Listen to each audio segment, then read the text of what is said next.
Mathilakam block പഞ്ചായത്തിന്റെ ആഭിമുഖ്യത്തിൽ biodiversity ശില്പശാല സംഘടിപ്പിച്ചു. ബ്ലോക്ക് പഞ്ചായത്ത് ഹാളിൽ നടന്ന ശില്പശാല സംസ്ഥാന biodiversity board member secretary doctor V Balakrishnan ഉദ്ഘാടനം ചെയ്തു. Mathilakam block panchayat president T K Ramesh Babu അധ്യക്ഷത വഹിച്ചു. ബയോഡൈവേഴ്സിറ്റി ബോർഡ് സാങ്കേതിക വിദഗ്ധൻ doctor K H Amitabh Bachchan, Ashokan എന്നിവർ ക്ലാസ് നയിച്ചു. BMC block convener MS Mohanan, ജില്ലാ coordinator Fibin Francis, block panchayat secretary K Madhuraj, block panchayat വികസനകാര്യ standing committee chairman PH Niyas തുടങ്ങിയവർ സംസാരിച്ചു.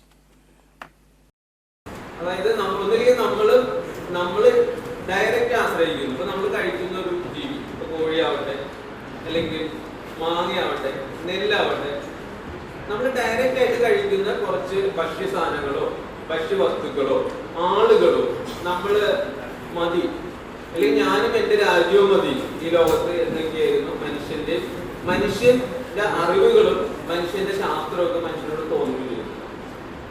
പിന്നീടാണ് നമുക്ക് മനസ്സിലാവുന്നത്